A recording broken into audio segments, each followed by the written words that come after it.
વડતાલમાં mega વૃક્ષારોપણ અભિયાન અંતર્ગત યોજાયેલ કાર્યક્રમમાં વિમાન દુર્ઘટનામાં મૃત્યુ પામેલ મૃતકોને શ્રદ્ધાંજલિ આપી દરેક મૃતકના નામે એક વૃક્ષ રોપવામાં આવ્યું.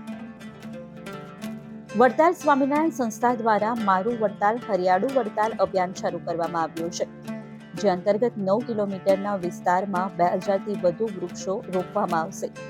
ત્યારે વડતાલમાં યોજાયેલા કાર્યક્રમમાં સૌપ્રથમ અમદાવાદ વિમાન દુર્ઘટનામાં મૃત્યુ પામેલા પૂર્વ મુખ્યમંત્રી વિજયભાઈ રૂપાણી સહિત તમામ મૃતકોને શ્રદ્ધાંજલિ આપવામાં આવી અને દરેક મૃતકના નામે એક વૃક્ષ રોપવામાં આવ્યું. આ પ્રસંગે નડિયાદના ધારાસભ્ય પંકજભાઈ દેસાઈએ પણ એક પેડ માકે નામ અંતર્ગત પોતાના માતા સ્વર્ગવાસી લીલાબેન વિનુભાઈ દેસાઈના સ્મરણાર્થે વૃક્ષારોપણ કરી કાર્યક્રમનો પ્રારંભ કરાવ્યો હતો. હવે આણંદ સુધીની જે વાત છે કે આપણે વૃક્ષો રોપવાના છે, તો એની અંદર ખાસ કરીને સ્વામીજીને વિનંતી કે તમે આયોજન નવું એવી રીતના રાખજો કે આ રસ્તો આગળનો 4 લેન થશે ભવિષ્યમાં. એટલે 4 લેનનું વિચારી અને આરએનબી ડિપાર્ટમેન્ટ જોડે એના માપ લઈ અને એ પ્રમાણે એની સાઈડોની અંદર ખાડા કરજો, જેથી વૃક્ષો ફરીથી આપણે વાવવા ના પડે કે ઉખાડવા ના પડે.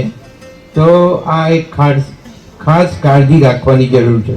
બીજું, અહીં સરપંચો છે 4 ગામના, બધો વિસ્તાર મારો જ આવે છે, એક જ આણંદમાં જાય છે.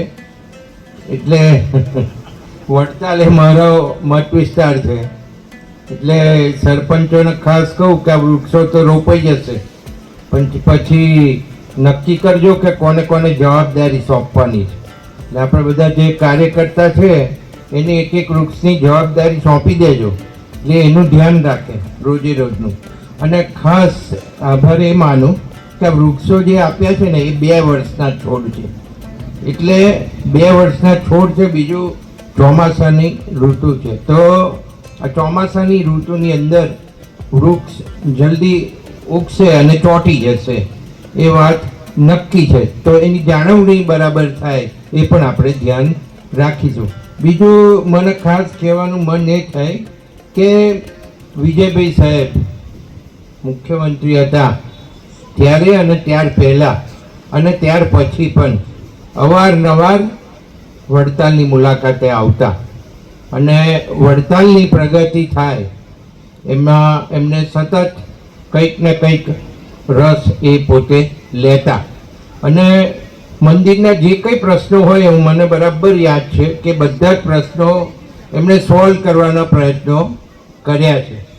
એટલે ખાસ આજે આપણે એમના નામને શ્રદ્ધાંજલિ આપતી સભા પણ કરવાનું વિચારતા હતા, તો સાથે સાથે આજે એ પણ આયોજન થઈ ગયું છે.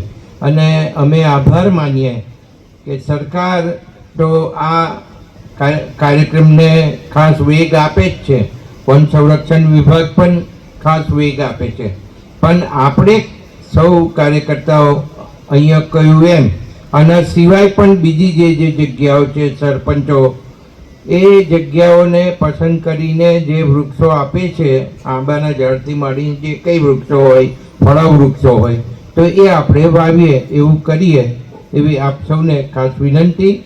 અને અહીંયા રોટરી ક્લબ આણંદનો પણ હું આભાર માનું કે એમણે પણ આની અંદર વડતાલમાં રસ લઈને ભાગ લીધો, એ બદલ આભાર. અસ્તુ.